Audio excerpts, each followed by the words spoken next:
Hello વિદ્યાર્થીઓ, હું Sheetal બારભાઈ, biology શિક્ષક. મારા આજના લેક્ચરમાં તમારું હાર્દિક સ્વાગત કરું છું. ગુડ મોર્નિંગ, સલામ, નમસ્તે, સત શ્રી અકાલ. વિદ્યાર્થીઓ, એક વખતે એક સમડીનું બચ્ચું અચાનક કોઈક કારણોસર ભૂલમાં મરઘી અને મરઘીના બચ્ચાની સાથે રહ્યું. મરઘીના બચ્ચાની સાથે જ ઉછેરાયું. મરઘીના બચ્ચાની સાથે જ ધીરે ધીરે મોટું થયું. મરઘીને જ પોતાની માતા સમજી લીધી. હવે ક્યારેક અમુક દિવસો બાદ એને આકાશમાં જોયું તો રિયલમાં સમડી દેખાઈ. ખૂબ જ ઊંચે અને પાંખ ફેલાઈને ઉડી રહી હતી.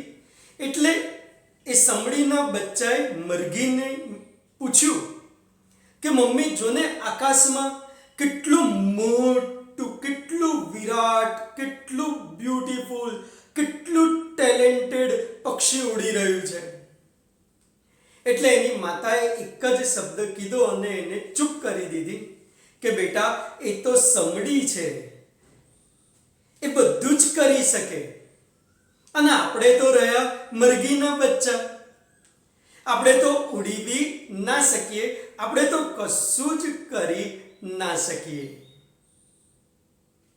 મોરલ ઓફ ધ સ્ટોરી: તમારા જન્મની સાથે તમારો ઉછેર ક્યાં થાય છે, ઉછેર કેવી રીતે થાય છે, એ ખૂબ જ જરૂરી છે. મારા વિદ્યાર્થીઓ, મારા ડોક્ટર્સ, તમને ખબર હોવી જોઈએ કે તમે બધા જ સમડી છો. એટલા જ ઊંચે આકાશમાં ઉડી શકો એમ છો. બસ તમને ખાલી જરૂર છે એ જગાવવાની, એ કહેવાની કે તમે સમડી અને સમડીના બચ્ચા છો. હે ને? બસ એવું જ ઈચ્છું મારા દરેક વિદ્યાર્થીઓ ખૂબ જ મહેનત કરે અને છેક આકાશમાં પોતાનું નામ રોશન કરે. ચલો, આજે ધોરણ 11 ચેપ્ટર સપુષ્પી વનસ્પતિની બાહ્યાકાર વિદ્યા, ટોપિક પુષ્પ વિન્યાસ સમજવા જઈ રહ્યા છીએ. વિદ્યાર્થીઓ, પુષ્પ એ અતિ રૂપાંતરિત પ્રરોહ છે. પ્રજનનના હેતુસહ પ્રરોહનું એ ખૂબ જ મોડર્ન રૂપાંતરણ છે. પ્રરોહનો અગ્રીય વર્ધનશીલ પ્રદેશ, પ્રરોહમાં આપણે વાત કરી હતી, એનો અગ્રીય વર્ધનશીલ પ્રદેશ એટલે એવો પ્રદેશ આખી જિંદગી વિભાજન પામી નવા કોષો સર્જવાની ક્ષમતા ધરાવે. તો એ અગ્રીય વર્ધનશીલ પ્રદેશ એ પુષ્પીય ભાગોમાં પરિણામે છે. ખાસ આંતરગાંઠ ત્યાંની હવે બહુ વિસ્તરણ કરતી નથી અને અક્ષ એકદમ સંકુચિત બને છે. ખાસ આંતરગાંઠો બહુ વિકાસ ન કરે, એકદમ સંકુચિત આવી બની જતી આપણને દેખાય છે. અને આ સંકુચિત અક્ષની ટોચના ભાગે ક્રમિક ગાંઠ પરથી પર્ણ ઉદ્ભવવાને બદલે પાર્શ્વીય રીતે બંને તરફ પુષ્પીય બહિરુદ્ધ ભેદના વિવિધ પ્રકારો ઉદ્ભવવાની શરૂઆત થાય છે. એટલે કે પુષ્પ ઉદ્ભવવાની શરૂઆત થાય છે. આમ પુષ્પ એટલે એવું કહેવાય અતિ રૂપાંતરિત પ્રરોહ છે. પ્રરોહનો સ્પેશિયલી અગ્રીય વર્ધનશીલ પ્રદેશ છે. ઓકે, હવે જો અગ્રભાગ પુષ્પમાં પરિણામે તો પુષ્પ હંમેશા એકાકી, એકલું જ રહે છે. જો આ ટોચ પુષ્પમાં ફેરવાઈ ગઈ તો ફક્ત અને ફક્ત એકાકી પુષ્પ જ જોવા મળે છે, એક જ પુષ્પ જોવા મળે છે. ઓકે, જ્યારે અમુક વખતે ટોચ ઉપર પુષ્પ આવતા નથી, પણ પુષ્પ વિન્યાસ અક્ષ હોય, પુષ્પ ધારણ કરતી અક્ષ પુષ્પ વિન્યાસ અક્ષ હોય અને એ અક્ષ ઉપર પુષ્પની અલગ અલગ પ્રકારની ઉદ્ભવ અને ગોઠવણી જોવા મળતી હોય.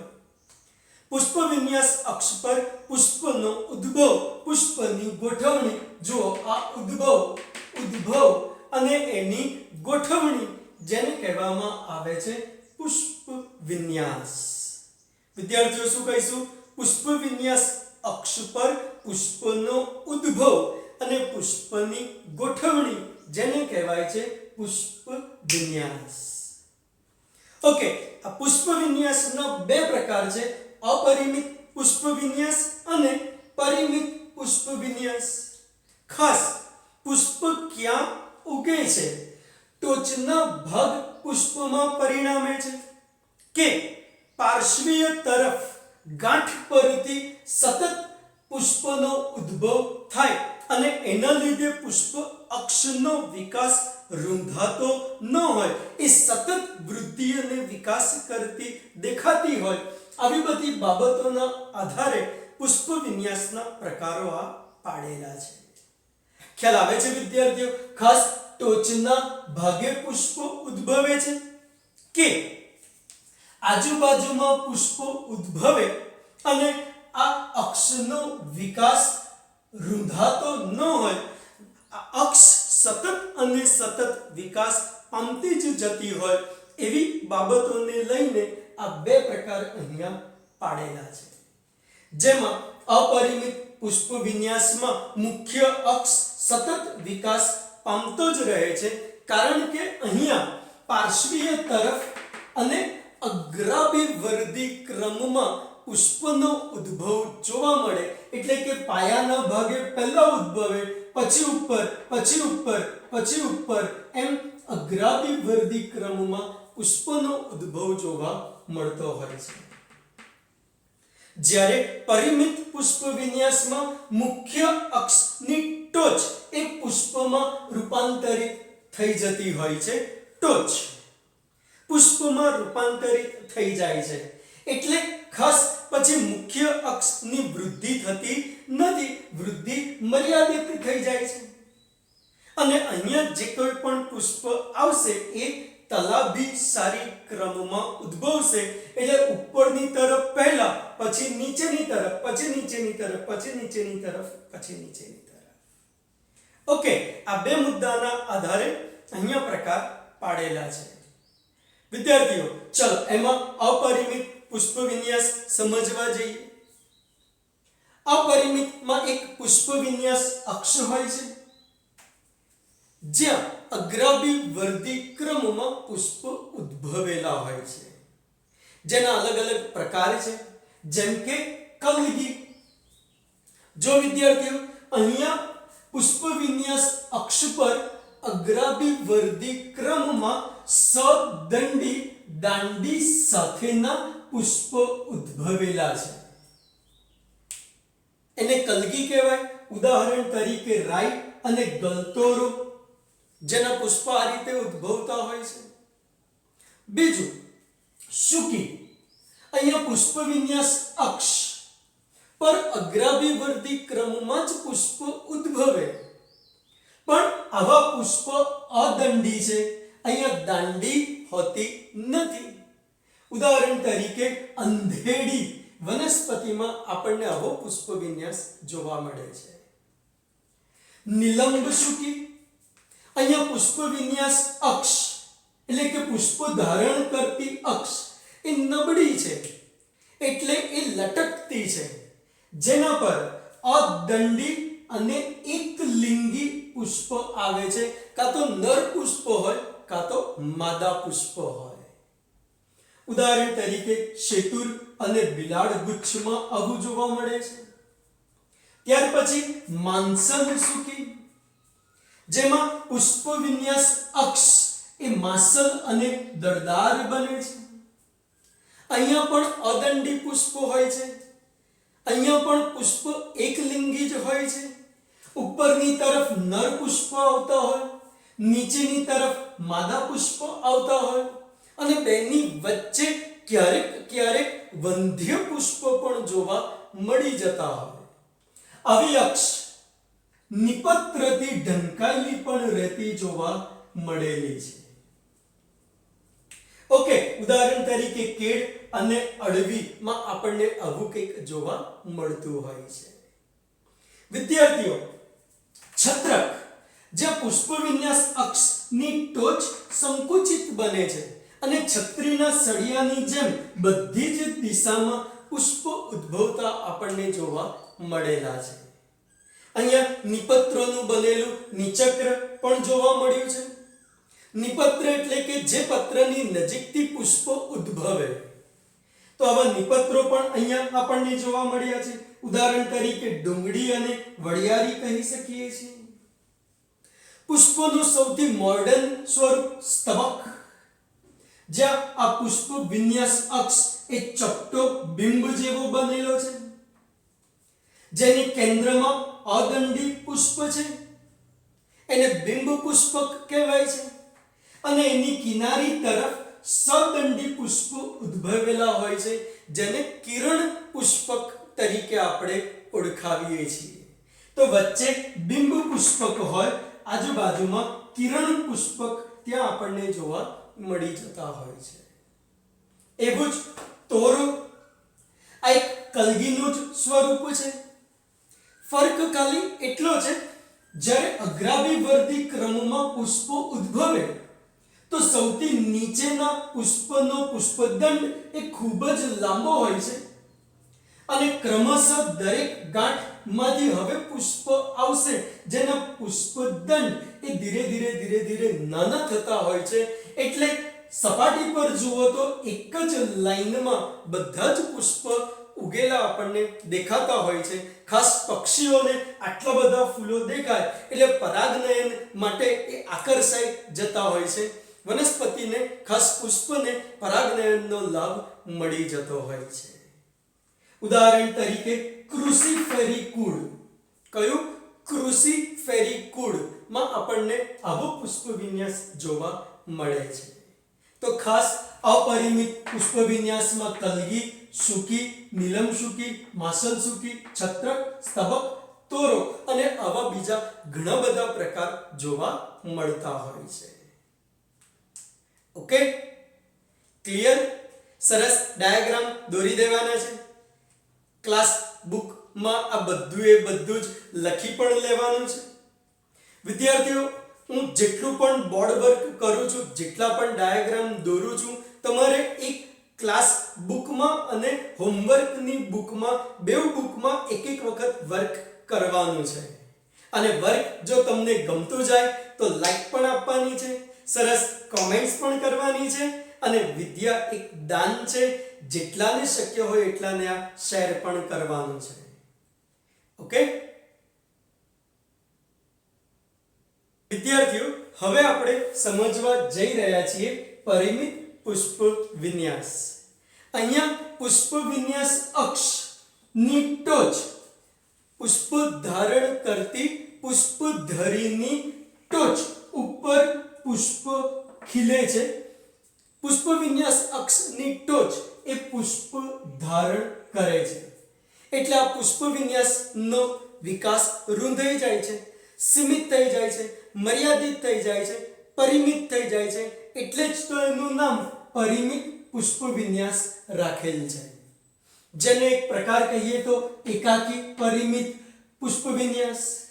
અહીંયા પુષ્પ વિન્યાસ અક્ષની ટોચ ઉપર એક જ ફૂલ ઉગતું આપણને જોવા મળે છે. ઉદાહરણ તરીકે ધતુરો અને જાસૂદ.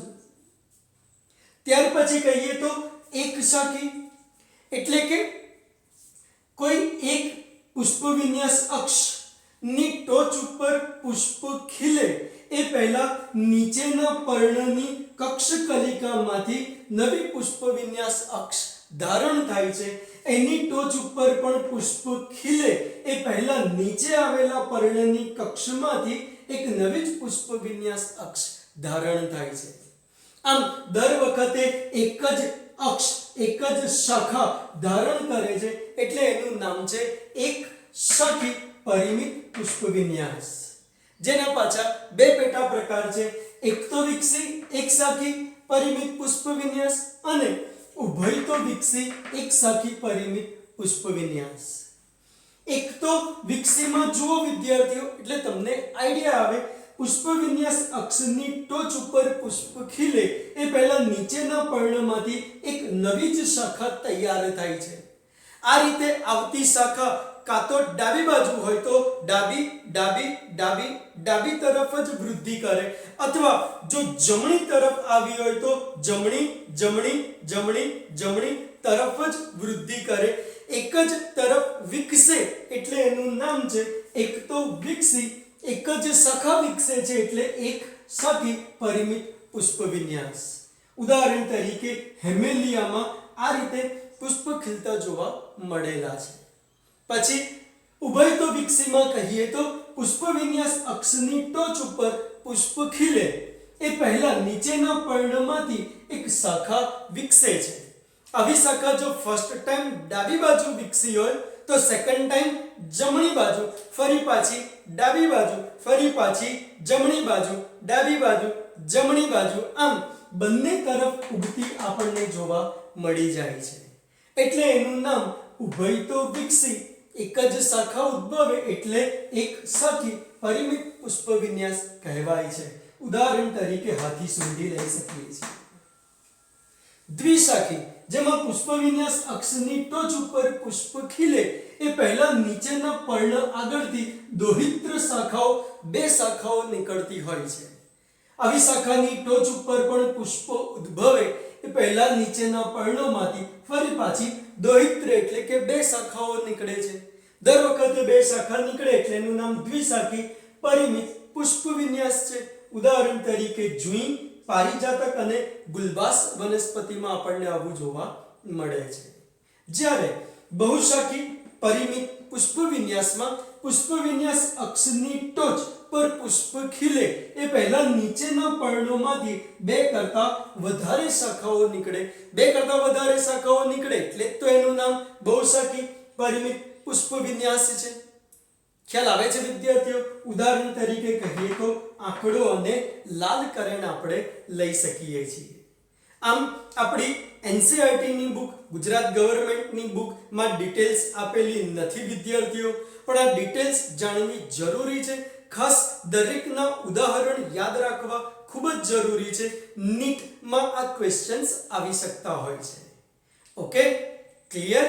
તો આજનો લેક્ચર ખ્યાલ આવશે બધાને, હે ને? જો લેક્ચર ખબર પડી હોય તો ખાસ લાઈક કરવાનું છે, સરસ કોમેન્ટ્સ આપવાની છે, કારણ તમારી કોમેન્ટ્સ એ જ મારી માટે ગ્લુકોઝનો બોટલ છે. મને ગ્લુકોઝ મળતો રહેશે, એનર્જી મળતી રહેશે, મોટિવેશન મળતું રહેશે. તમારી માટે આટલા જ સારા સારા ડાયાગ્રામ, સારી સારી ઇમેજ, સારા સારા વિડીયો લઈને આવવાનું મને પ્રોત્સાહન મળશે. એટલે ખાસ કોમેન્ટ્સ કરતા રહો અને જેને જેને શક્ય હોય બધાને આપણી લિંક શેર કરતા રહો. Okay, thank you.